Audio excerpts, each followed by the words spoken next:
باللہ من شر الشیطان اللعین الرجیم بسم اللہ الرحمن الرحیم الحمدللہ رب العالمین الصلاة والسلام علی رسولہ الکریم واہل بیتہ الطیبین الطاہرین واصحابہ المنتجبین اما بعد وقد قال اللہ سبحانہ وتعالی بسم اللہ الرحمن الرحیم لقد خلقنا الانسان فی احسن تقویم۔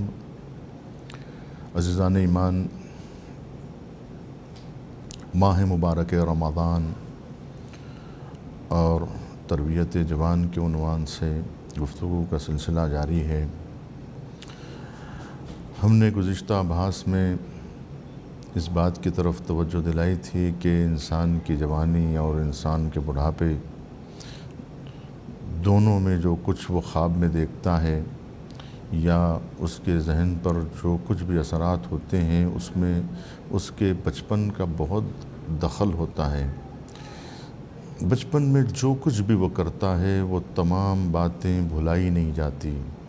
بچپن کی یادیں، بچپن کے تاثرات اور بچپن میں دیکھے ہوئے واقعات، سنی ہوئی باتیں، کہانیاں، حکایات، وہ تمام باتیں گھر کر جاتی ہیں۔ انسان کے ذہن سے مٹائے یہ نقوش مٹتے نہیں ہیں۔ انسان جوان ہو جائے تو بھی وہی اثرات باقی رہتے ہیں، انسان اگر بوڑھا ہو جائے تب بھی وہ اثرات باقی رہتے ہیں، کیونکہ جوانی اور بڑھاپے تک، بلکہ یہاں تک کہ اس دنیا سے گزر جانے کے بعد بھی بچپن کے واقعات انسان کو کبھی اسے بھلایا نہیں جا سکتا ہے۔ اس کے اثرات، اس کے تاثرات اس کی جوانی اور بڑھاپے اور مرنے کے بعد تک، برزخ کے دور تک اور اس کے بعد تک کبھی بھی وہ چیزیں نہیں محو ہو سکتی ہیں۔ انسانی ذہن ان نقوش کو محو نہیں کر سکتا ہے، اپنے ذہن سے وہ چیزیں مٹائی نہیں جا سکتی ہے۔ جیسا کہ علامہ اقبال نے بھی کہا کہ آتا ہے یاد مجھ کو گزرا ہوا زمانہ، وہ باغ کی بہاریں، وہ کلیوں کا چہچہانا، وہ چڑیوں کا چہچہانا، آزادیاں کہاں وہ اب اپنے گھونسلے کی، اپنی خوشی سے آنا، اپنی خوشی سے جانا۔ یہ ساری باتیں کبھی انسان بھول نہیں سکتا ہے۔ یعنی وہ ریشے ہوتے ہیں، یہ وہ جڑیں ہوتی ہیں کہ درخت جتنا بھی بڑا ہو جائے وہ ریشے اس کا ساتھ نہیں چھوڑتے، وہ جڑیں اس درخت سے لپٹی ہوئی رہتی ہیں، وہ یادیں اس کے ساتھ جڑی ہوئی رہتی ہیں، کیونکہ وہ اولین نقوش ہے۔ پہلی مرتبہ انسان نے آنکھ کھولا اور جو منظر دیکھا وہ اس کے کسی نہ کسی ذہن کے نہا خانے میں وہ محفوظ ہو جاتی ہیں وہ تصویریں۔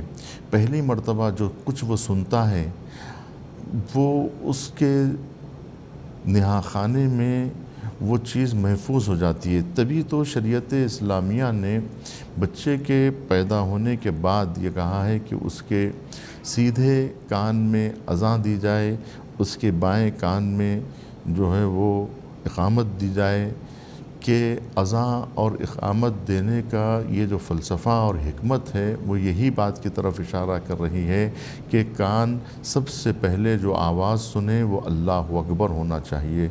کیوں؟ اس لیے کہ یہ وہ اولین آواز ہوتی ہے جو آخر تک اسے یاد رہتی ہے۔ مرنے کے بعد بھی وہ آواز اس کے کانوں میں گونجتی رہتی ہے، اسے وہ محو نہیں کر سکتا ہے۔ زندگی کے کسی بھی لمحے میں وہ آوازیں محو نہیں۔ دیکھنے میں ایسا ہوتا ہے کہ ایسا لگتا ہے کہ اس نے ان سب چیزوں کو بھلا دیا ہے، بچپن کی یادیں بھول گئی ہیں، لیکن وہ بھولتی نہیں ہیں، وہ خواب میں آتی ہیں۔ مثال کے طور پہ ایک آدمی 70 برس کا ہو گیا لیکن اس کو وہ بچپن کا امتحان یاد آتا ہے، وہ اس زمانے میں جو ہاسٹل کی زندگی یاد آتی ہے۔ ایک زمانہ گزر گیا، 50 سال ہو گئے، لیکن اب بھی خواب میں وہ ہاسٹل کی زندگی آتی ہے، وہ بچپن کے یادیں آج بھی خواب میں آتی ہیں، تو اس کا مطلب یہ ہے کہ کہیں نہ کہیں وہ اس کا پیچھا کر رہی ہیں۔ تو اس کے وہ تاثرات جو ہوتے ہیں، یعنی آپ یوں سمجھیے کہ کوئی بھی چیز ایسی نہیں ہے کہ جو محفوظ نہ رہے، ہر چیز محفوظ ہے، ہر چیز، آواز محفوظ ہے۔ وہ ذائقہ جو آپ نے چکھا تھا، وہ پہلی مرتبہ جو ذائقہ آپ نے چکھا تھا، وہ زبان پر ہمیشہ ہمیشہ باقی رہتا ہے۔ جب کبھی آپ چاہیں کہ اس ذائقے کا تصور کریں، آپ کر سکتے ہیں۔ وہ آپ کی زبان میں پہ محفوظ ہے، وہ آپ کے حافظے میں محفوظ ہے۔ جو سونگھا تھا وہ بھی محفوظ ہے، جو خوشبو آپ نے سونگھی تھی وہ خوشبو محفوظ ہے، وہ تصویر جو آپ نے دیکھی تھی وہ محفوظ ہے، وہ آواز جو آپ نے سنی تھی وہ محفوظ ہے، وہ بات جو آپ کی زبان سے نکلی تھی وہ محفوظ ہے۔ کوئی بھی چیز محو ہونے والی نہیں ہے۔ یعنی آپ جو کچھ مناظر دیکھتے ہیں، اسی لیے کہا گیا کہ انسان کے اندر وہ چیز چلی جاتی ہے اور محفوظ رہتی ہے۔ آپ نے جو کچھ دیکھا وہ محفوظ ہو گئی، اب وہ نکل ہی نہیں سکتی۔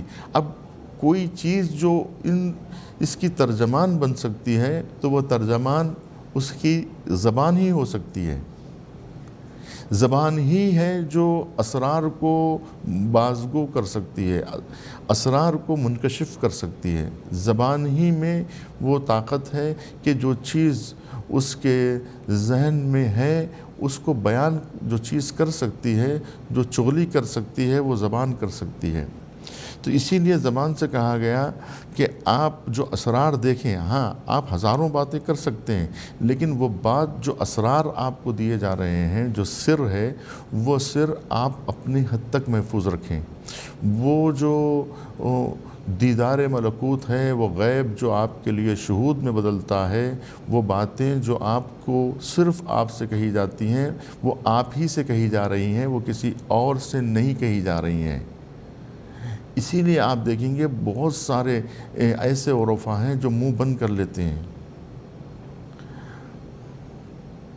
اور جب کبھی وہ منہ کھولنے لگتے ہیں، ان اسرار کو بیان کرنے لگتے ہیں، وہ جو خواب وہ دیکھتے ہیں، وہ جو سر ان کے حوالے کیا جاتا ہے، جب کبھی وہ چیزیں وہ دینے لگتے ہیں، تب انہیں ملائکہ اور خواب کے ذریعے سے صحیح اسے انفارمیشن ملتی ہے، اسے یہ خبر دی جاتی ہے کہ یہ باتیں آپ کو نہیں کہنی ہیں۔ کبھی تو ایسا خواب ہوتا ہے بالکل جیسے آپ جاگ رہے ہوں اور کوئی آپ کے ہاتھ کو جو ہے مضبوطی سے پیچھے سے پکڑ لیتا ہے اور آپ پکارنا چاہتے ہیں تو کوئی ہے جو آپ کو پوری طریقے سے آپ کو جکڑ لیتا ہے، اپنے بازوؤں میں جکڑ لیتا ہے، اور آپ کی منہ سے زبان نہیں نکلتی ہے، زبان سے بات نہیں نکلتی ہے، آپ کا دہن کھلتا نہیں ہے۔ اس طرح کے واقعات کئی لوگوں کے ساتھ ہوئے ہیں، جو جب وہ بات کرنے لگتا ہے تو اس کو تہدید کی جاتی ہے، اور جو زیادہ بولنے لگتا ہے اس کو سمجھایا جاتا ہے، اس کو جو ہے اس کو انفارمیشن ملتے رہتی ہے کہ تمہیں یہ باتیں نہیں کہنی ہیں، اور جو تم یہ باتیں کر رہے ہو اپنے دہن کو بند کر لو، ورنہ ہم تمہیں اسرار حوالے نہیں کریں گے۔ تب کہیں جا کے آپ دیکھیں گے کہ بہت سارے بولنے والے لوگ آخر عمر میں خاموش ہو جاتے ہیں۔ بہت سارے لوگ جو ہیں وہ عمومی دروس جو ہے وہ بند کر دیتے ہیں، اور عمومی بحثیں جو ہے دینا ختم کر دیتے ہیں، اور گوشہ نشینی اختیار کر لیتے ہیں، تنہائی اختیار کر لیتے ہیں، اور صرف صاحب اسرار ہی کو وہ اسرار حوالے کرتے ہیں، ورنہ وہ سارے غیب کی باتیں اور وہ تمام اسرار جو ہے وہ مذاق بن جائیں گے، اور وہ جو ہے اس کا اعتبار ختم ہو جائے گا، اور اسی لیے اس کے دہن کو بند کر دیا جاتا ہے، اس کا منہ بند کر دیا جاتا ہے، کہ وہ اسرار جو تمہیں دیے جا رہے ہیں وہ کسی کے سامنے بیان مت کرو۔ بہت ساری حقیقتیں منکشف ہونے لگتی ہیں، حتیٰ کہ چھوٹے چھوٹے لوگوں کو بھی چھوٹی چھوٹی باتیں آنے لگتی ہیں، اگر وہ اس کو ظاہر کر دے تو پھر وہ ختم ہو جاتی ہیں، پھر اس کے بعد پھر اس کو وہ چیز حوالے نہیں کی جاتی۔ کبھی ایسا خواب پڑتا ہے جو اسرار والا خواب ہوتا ہے، جس کو آپ کو بیان نہیں کرنا ہوتا ہے، اگر وہ اسرار والے خواب اگر آپ بیان کر دیں تو پھر آپ کو دوسرا سر نہیں دیا جاتا ہے۔ اسی لیے آپ دیکھیں گے کہ ابتدا میں کچھ لوگ جو مثال کے طور پر جو لوگ نماز شب کے عادی ہیں، ان لوگوں کو کبھی کبھی ایسے حالات ان کے اوپر طاری ہوتے ہیں کہ جب وہ زمین و آسمان کو دیکھتے ہیں تو ہر چیز بدلی بدلی ان کو دکھائی دیتی ہے۔ یہ پہلے مکاشفات ہوتے ہیں، چھوٹے چھوٹے مکاشفات ہوتے ہیں۔ اگر وہ چیز وہ دوسروں کو وہ بیان کر دے، وہ جو چیز جو انہوں نے دیکھی ہے، وہ جو تبدیلی جو دیکھی ہے، جو ان کو دکھائی دے رہا ہے، کیونکہ المومن ینظر بنور اللہ، مومن جو ہے نور خدا سے کائنات کو دیکھتا ہے۔ وہ جو نور خدا سے کائنات کو دیکھتا ہے وہ سر ہوتا ہے، وہ پوشیدہ راز ہوتا ہے جو اسی کو دکھائی دیتا ہے، وہ کسی اور کو دکھائی نہیں دیتا۔ تو جو اسے دکھائی دے رہا ہے، اگر وہ چیزیں بیان کر دے تو پھر اس کو دکھائی نہیں دے گا۔ تو یہ صرف محرم راز کو دیا جاتا ہے، یعنی آہستہ آہستہ دیا جاتا ہے۔ جب وہ چیز کو اسی وقت جو ہے وہ کھو دیتا ہے تو پھر دوبارہ اس کو نہیں ملتا ہے، دوبارہ جو ہے اس کو وہ اسرار اس کے حوالے نہیں کیے جاتے ہیں۔ اور لیکن زبان کو بند کرنا، یعنی ایسا خواب دیکھے پھر بیان نہ کرے، ممکن نہیں ہے۔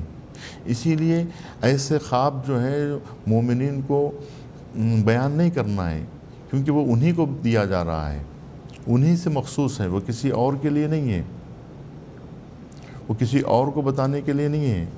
ہاں، تو کچھ ایسے چیزیں ہوتی ہیں جو اس کے حوالے کی جاتی ہیں جو اسی کے لیے ہوتی ہیں۔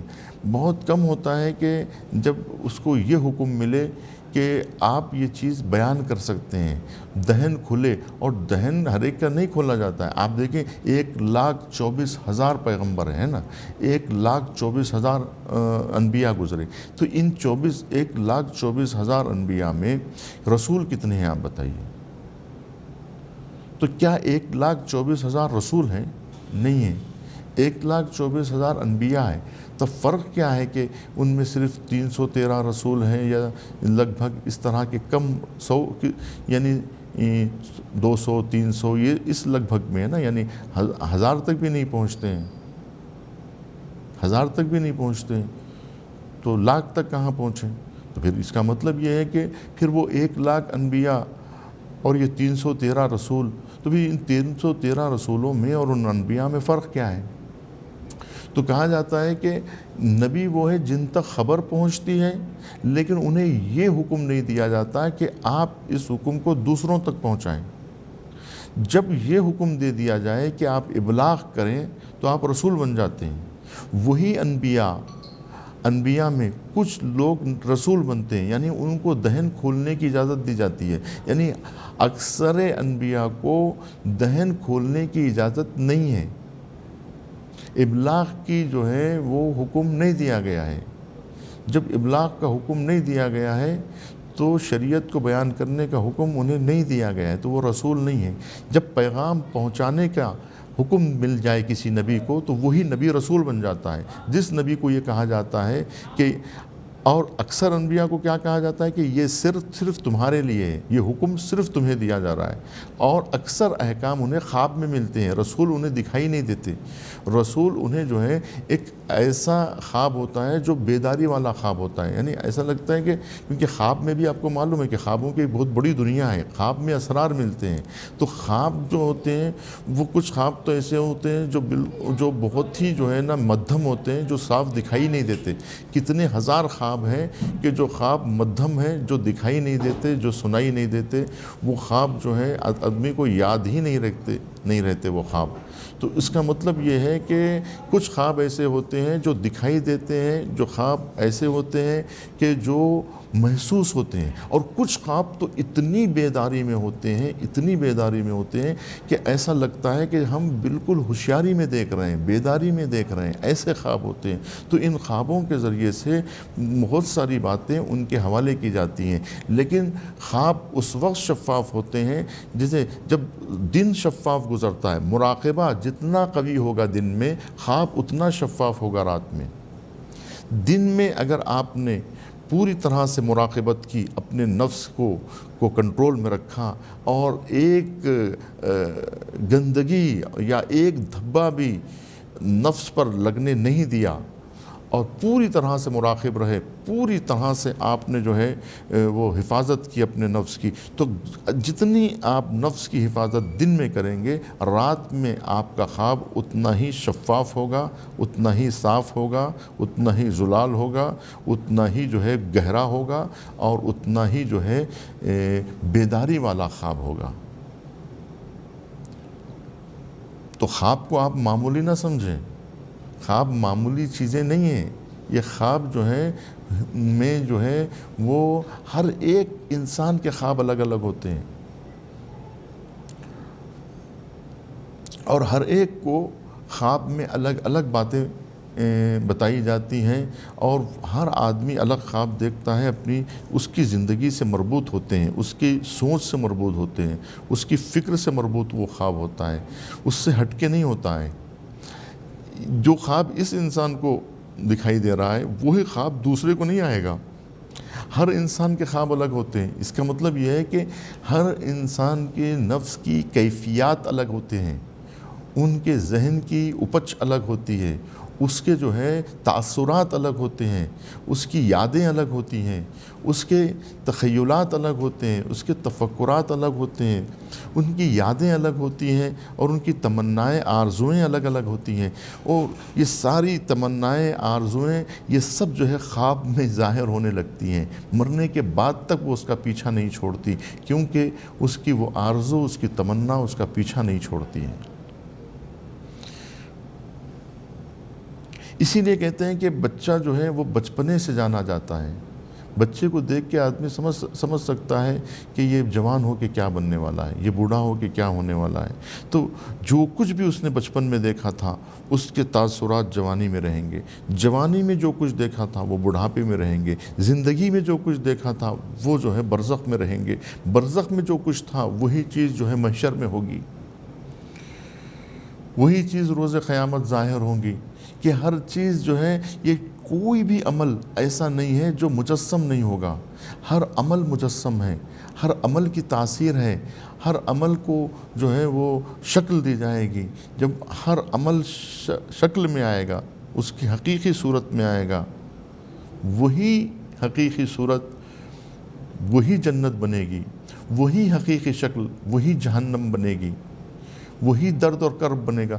مثال کے طور پر آپ نے کسی کو دیکھ کر نفرت بھری نگاہوں سے اگر کسی کی طرف دیکھا تو وہی نفرت بھری نگاہیں کانٹوں کی شکل میں قبر میں چبھیں گی، آپ کو برزخ میں ستائیں گی، آپ کو یہی چیزیں آپ کو پیچھا نہیں چھوڑیں گی۔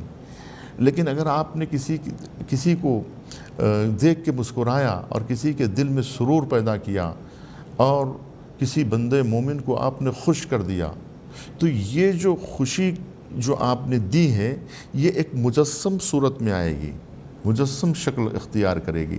اسی لیے کہا جاتا ہے کہ ایک ایک آپ کی واردات، آپ کا کسی کو دیکھ کے مسکرانا، آپ کا کسی کو جو ہے محبت آمیز نگاہوں سے دیکھنا، آپ کا کسی کی طرف توجہ دینا، آپ کے وجود سے نکلنے والا ہر خیر جو ہے وہ مجسم بننے والا ہے، اس کا تجسم ہونے والا ہے۔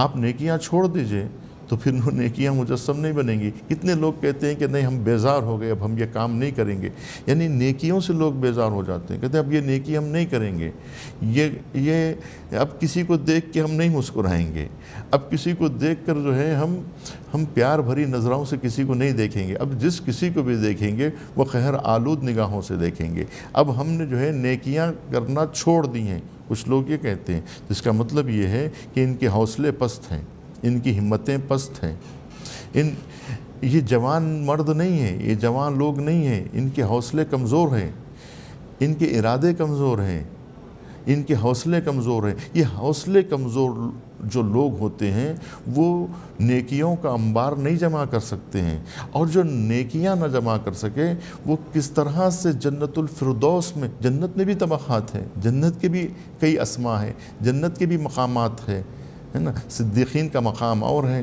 اولیاء کا مقام اور ہے، شہداء کا مقام اور ہے، انبیاء کا مقام اور ہے، اولیاء کا مقام اور ہے، ائمہ کا مقام اور ہے، اوصیاء کا مقام اور ہے، اوتاد کا مقام اور ہے نا۔ سب کے مقامات الگ الگ ہیں،